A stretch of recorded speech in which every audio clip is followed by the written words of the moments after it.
उगादी त्योहार को लेकर हस्बैंड और वाइफ रमेश और अनामिका बातचीत कर रहे होते हैं। तभी बच्चे हरीश और भव्या उनके पास आते हैं। फिर एक प्यारी सी मुस्कुराहट लेकर, माँ, कल उगादी का त्योहार है ना? हाँ भव्या, कल ही है। लेकिन क्यों बेटा, तुम ऐसे क्यों पूछ रही हो? हम सब दादी के घर जाएंगे ना, इसीलिए बहन पूछ रही है माँ। इस तरह से कहने पर रमेश और अनामिका एक दूसरे को देखने लगते हैं। बताइए ना पिताजी, हम दादी के घर कब जाएंगे? इस बार हमें दादा दादी ने अपने घर पे नहीं बुलाया है, इसीलिए हम नहीं जा रहे हैं। हम अपने घर पे ही त्योहार मनाएंगे। हमें अपने घर पे रहकर त्योहार नहीं मनाना पिताजी, हमें दादी के घर ही जाना है, उनके साथ हम जाके मनाएंगे। हाँ पिताजी, दादा दादी के साथ हमें बहुत मजा आता है। हमें लगता है कि त्योहार जैसा है, एकदम नया नया लगता है, बहुत अच्छा लगता है। लेकिन बेटा, इस बार दादा दादी ने हमें उनके घर पे नहीं बुलाया है। वही चर्चा तो मैं तुम्हारे पिताजी के साथ कर रही थी। अगर उन्होंने नहीं बुलाया तो आप लोग उनके यहाँ जाकर उन्हें हमारे घर पे तो बुला सकते हैं ना। फिर हम यहाँ पे सब मिलके एक साथ त्योहार मनाएंगे। हाँ माँ, भैया ने जो कहा सही कहा, ये बहुत अच्छी तरकीब होगी।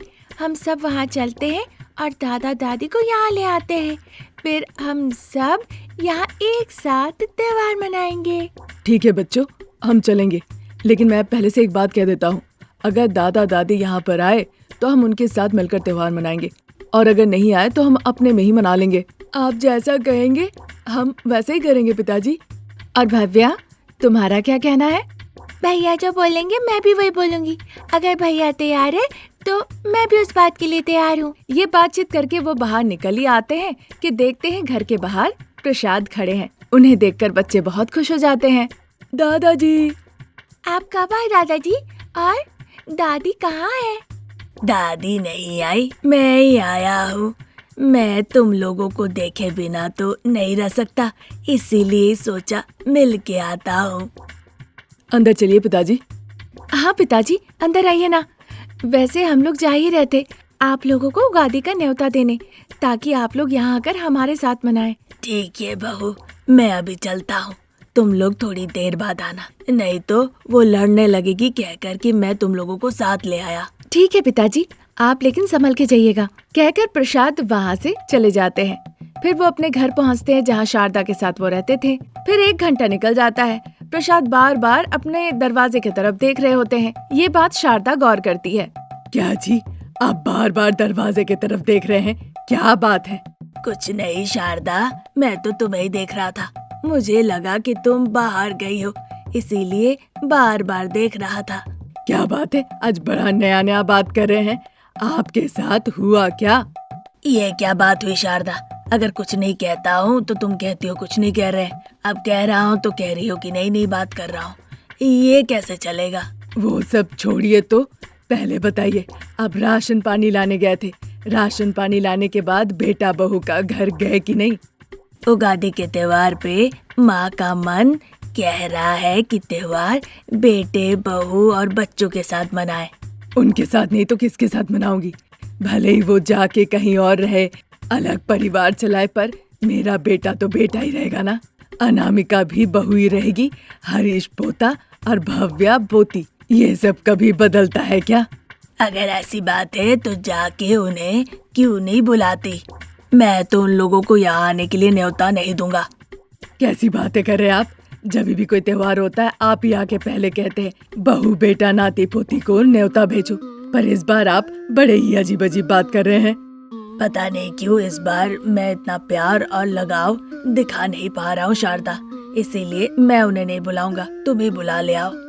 हर त्योहार में आप ही पूछा करते हैं, इसीलिए मैं आपसे कह रही हूँ, पर मैं नहीं जाने वाली। हाँ, अगर हम बुलाए तो भी क्या वो आएंगे? और अगर वो खुद से आए और हमारे साथ मनाना चाहे तो ना कह पाएंगे क्या? तो आप क्या चाहते हैं, मैं उन्हें जाके बुलाऊं या फिर ना जाऊं?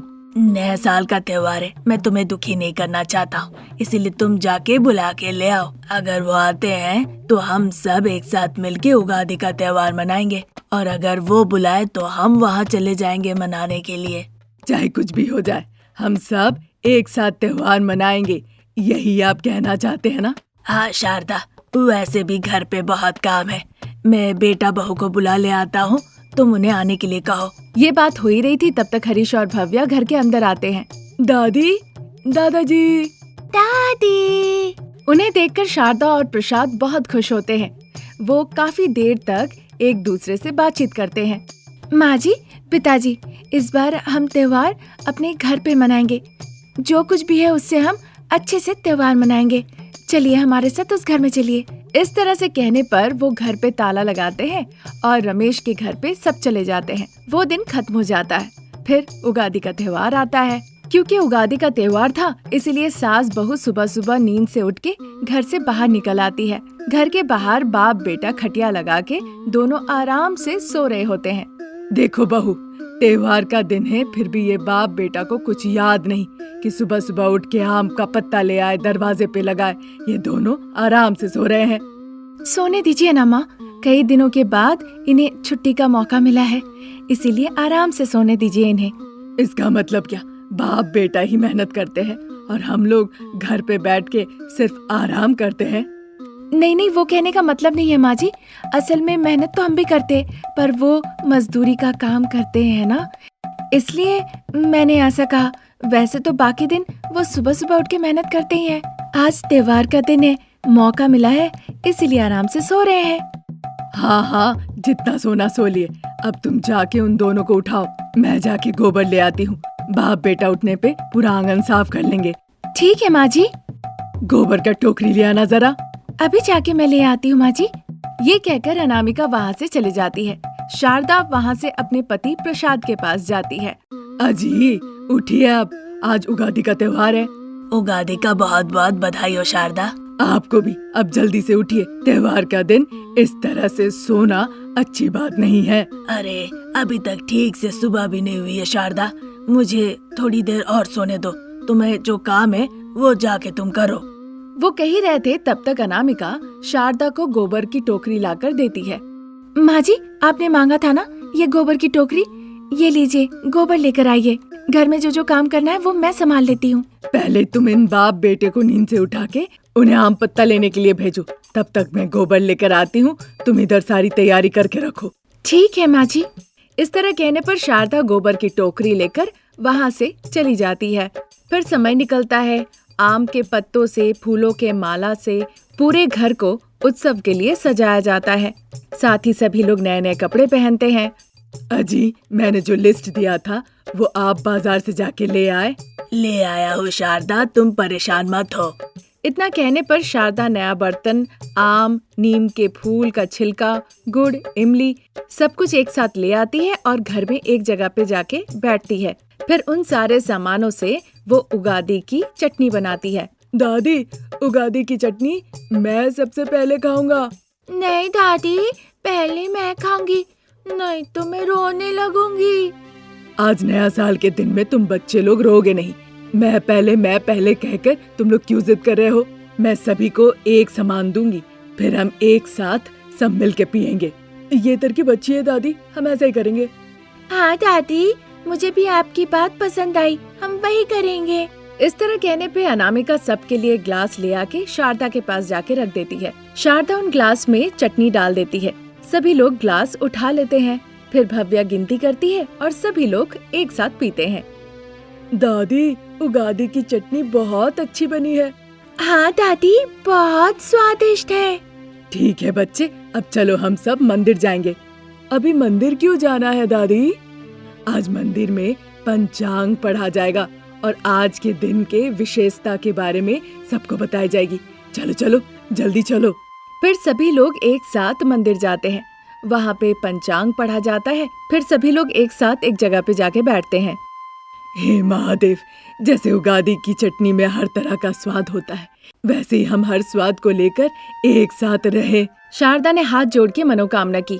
फिर थोड़ी देर बाद पंचांग पढ़ी गई। नए साल के उपलक्ष्य पर मंदिर प्रांगण में बैठकर सभी लोग उन्हें बहुत अच्छा समय गुजारा और इस तरह शारदा और अनामिका पूरे परिवार के साथ मिलजुल के उगादी का त्योहार मनाती है। अनामिका टीवी के सारे दर्शकों को नए साल की ढेर सारी शुभकामनाएं। घर के सामने शारदा और अनामिका खड़ी थी। हरीश हाथ में एक कॉइन लेकर कहता है, दादी दादी, अगर हेड आया तो आप जीत जाएंगी। फिर हम जंगल जाकर होली का फूल ले आएंगे। माँ घर पे रहेगी और घर का सारा काम करेगी। ठीक है पोते साहब, पर इसे होली का फूल नहीं पलाश फूल कहते हैं। ये होली के त्योहार के वक्त ही पेड़ों पर खिलता है। ठीक है दादी, पर माँ अगर टेल आया तो आप जीतेंगी, तो फिर आपको मेरे साथ जंगल जाना होगा और होली का फूल मतलब पलाश फूल लाना होगा। फिर दादी माँ घर पे रह के घर का सारा काम करेंगी। ठीक है बेटा, मुझे शर्त मंजूर है। मैं तो इस शर्त के लिए दुगना राजी हूँ। इतना कहकर हरीश हाथ में कॉइन लेकर हवा में जोर से फेंकता है। सास और बहू दोनों ही बड़े ही उत्सुकता से कॉइन पर नजर रखती है। हवा से उड़ते हुए कॉइन आके सीधा हरीश के हाथों में गिरता है। हरीश अपना हाथ बंद कर लेता है। सासू माँ शारदा और बहू अनामिका को अब घबराहट होने लगती है। वो परेशान होकर हरीश के हाथों के तरफ देखने लगती है। अरे भैया, आप कब तक इस तरह से अपने हाथों की मुट्ठी बंद रखोगे? उसे खोलो ना और सीक्रेट बताओ ना कि क्या आया है। दादी, मैं खोल रहा हूँ। खोलो बेटा। माँ, मैं खोल रहा हूँ। कहा ना बेटा, खोलो। इस तरह हमें टेंशन मत दो। अब मैं खोल रहा हूँ, सभी लोग इधर देखे। इस तरह कहकर वो अपनी मुट्ठी खोलता है। देखता है हेड है। देखकर शारदा बहुत खुश हो जाती है। अनामिका दुखी हो जाती है। दादी, आप जीत गई है, आपका हेड आया है। अब आप मेरे साथ जंगल जाके पलाश का फूल ले आएंगी और माँ घर पे रहकर घर का सारा काम करेंगी। इस तरह कहने पर अचानक से अनामिका जोर जोर से हंसने लगती है। शारदा गुस्से से कहती है, ऐसे क्यों हंस रही हो? माँ जी, जाइए जाइए, और जब जा ही रही है अपने साथ सीढ़ी भी ले जाइए, क्योंकि फूल तो बहुत ऊपर है। ये सुनकर शारदा को बड़ा गुस्सा आ जाता है। शारदा दांत कटकटाते हुए, कहना क्या चाहती हो? मैं बोनी हूँ, मैं अब ना तुम्हें मजा चखाती हूँ। इस तरह शारदा कोसने लगती है। ये देखकर अनामिका को लगता है कि उसे भी झुकना नहीं चाहिए और वो भी शारदा को कोसने लगती है। इस तरह सास और बहू एक दूसरे को बुरा भला कहने लगती है। ये सब देखकर हरीश और भव्या दोनों भाई बहन बहुत हंसने लगते हैं। ठीक उसी दौरान प्रसाद जो बाहर गए हुए थे वो घर लौट आते हैं। घर लौट के वो देखते हैं सास बहू एक दूसरे का बाल पकड़ के छोटा छोटी कर रही है। ये देखकर प्रसाद बहुत परेशान हो जाते हैं और कहते हैं, शारदा, बहू, अनामिका, ये सब क्या हो रहा है? तुम लोग दोनों इस तरह से क्यों लड़ रही हो? प्रसाद के इस तरह से पूछने पे हरीश आके उसे पूरी बात खुल के बताता है। सुनने के बाद प्रसाद को बहुत गुस्सा आता है और वो चिल्लाकर कहने लगते हैं, ये सब क्या है? तुम सास बहू को कोई काम नहीं है? इस तरह से चिल्लाकर कहने पे सास बहू दोनों अपनी लड़ाई बंद करती है और एक दूसरे का झोटा जो पकड़ी हुई थी वो छोड़ती है और डरते डरते प्रसाद को देखती है। किसी को कहीं जाने की जरूरत नहीं। मैं सास बहू दोनों को एक शर्त दूंगा। जो पहले रंग ले आएगा उसे 10,000 दूंगा और उस 10,000 रुपए से तुम लोग क्या करोगे ये तुम लोगों पर निर्भर करता है। प्रसाद के इस तरह से कहने पर सास बहू बहुत ज्यादा खुश हो जाती है। 10,000 रुपए उन्हें मिलेंगे। उन पैसों से वो क्या करेगी यही सोचने लगती है। फिर रात का वक्त होता है। हरीश और भव्या बिस्तर पे सो गए होते हैं। रमेश दुखी होकर बिस्तर पे बैठा हुआ था। फिर उसकी पत्नी अनामिका जो उसके पास में ही खड़ी थी उसे देखने लगता है। इस तरह से मुझे मत देखिए, जो मैंने कहा है उस बारे में सोचिए। अनामिका, अभी मैं सोचने की हालत में नहीं हूँ। मुझे बहुत नींद आ रही है। अगर अभी सो गया और सुबह जल्दी उठा तो सुबह मेरा दिमाग शांत रहेगा और मुझे तरकीब भी अच्छी आएगी। जब तक आप सुबह सोकर उठेंगे और तरकीब बताएंगे तो क्या मेरे ऊपर बिना रंग डाले हुए ही सासू माँ रुक जाएगी? मैं माँ को थोड़ा शांत रहने के लिए कहूँगा अनामिका। आप ये काम मत कीजिएगा, नहीं तो पूरे गांव में जाके वो तुरंत ये बात फैला देंगी। पिताजी ने जो शर्त हमें दी है उसी शर्त के मुताबिक मुझे 10,000 रुपए जीतनी है। फिर ज्यादा सोचे बिना मुझे आराम से सोने दो अनामिका। मैं आपकी इस बात को बिल्कुल नहीं मानूंगी। आपको सोच के तरकीब मुझे बताना ही होगा।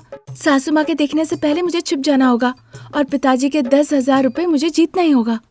अनु, अगर तुम्हें 10,000 चाहिए तो मैं दे दूंगा। जो मर्जी तुम खरीदो, पर इस तरह से बिना मतलब का सोचने के लिए मुझे मत बोलो।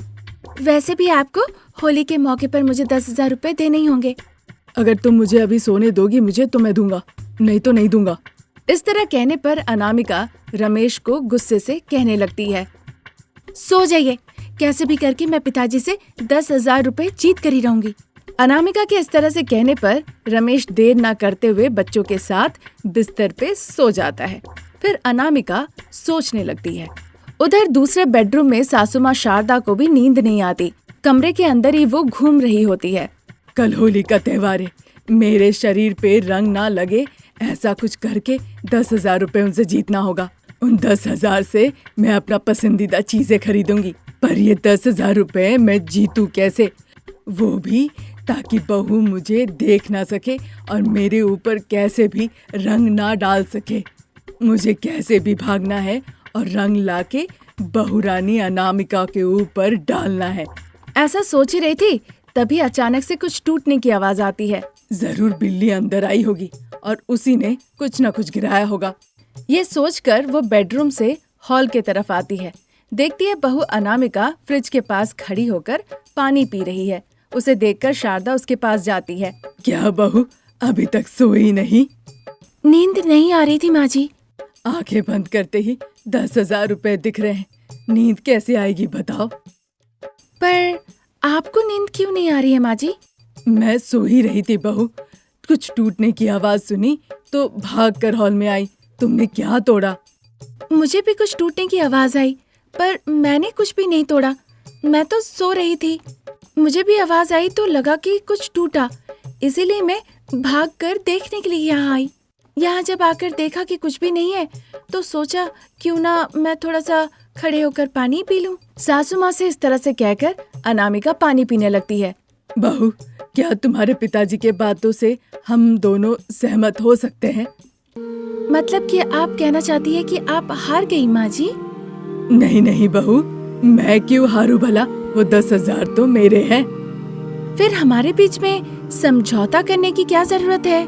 तुम्हारे लिए ही बहू, वैसे भी तुम मेरे हाथों में हार जाओगी। त्योहार के दिन क्यों दुखी होना, इसलिए। थैंक यू सासू माँ, कम से कम बहू के बारे में सोचा तो। वैसे कल होली है, मैं आपको कल दिखाऊंगी होली किसे कहती है। आप रेडी रहिएगा। इतना कहकर अनामिका वहाँ से अपने बेडरूम में चली जाती है। वो रात निकल जाती है। अगले दिन होली का त्योहार था। घर के बाहर प्रसाद, रमेश, बच्चे हरीश और भव्या सभी लोग होली खेल रहे होते हैं, पर सास बहू शारदा और अनामिका कहीं नजर नहीं आ रही थी। सासू माँ शारदा एक हाथ में रंग और दूसरे हाथ में छतरी पकड़ी हुई घर के बाहर खड़ी होकर चारों तरफ देख रही थी। ये बहू अनामिका गई कहाँ? कहीं नजर नहीं आ रही है। घर पे भी नहीं है, कमरे में भी नहीं है, आखिर में है कहाँ? कहाँ जाकर छुप गई? इस तरह शारदा बहू के बारे में सोच ही रही थी, तभी उसकी नजर पानी के टंकी पे पड़ती है जो कि खाली पड़ी हुई थी। अरे बहू, तुम क्या सोच रही हो कि तुम ऐसे जाकर छिप जाओगी? रुको, मैं आ रही हूँ। मेरे पे रंग ना गिरे इसलिए मैं साथ में छतरी रखी हूँ, पर मैं अब तुम्हारे ऊपर रंग डालूंगी। ये सोचकर शारदा उस तरफ आगे बढ़ने लगती है। सच में अनामिका उसी खाली टंकी में छिपी हुई थी और हाथ में रंग लेकर वो तैयार थी। मुझे पता है सासू माँ ढूंढते ढूंढते यहाँ जरूर आएंगी। क्योंकि उन्हें पता नहीं कि मैं यहाँ पे छिपी हूँ तो वो मुझे ढूंढेंगी। फिर मैं पीछे से आऊंगी और माँ जी पे रंग डाल दूंगी। फिर पिताजी ने जैसा कहा था वो मुझे 10,000 रुपए अपने पॉकेट से दे देंगे। ऐसा सोच ही रही थी, तभी सासू माँ छतरी लेके वहाँ पहुँच जाती है और अनामिका रंग डाल देती है। अनामिका को लगा कि शारदा पे रंग डाल दी है। वो बहुत खुश हो गई। मैं जीत गई।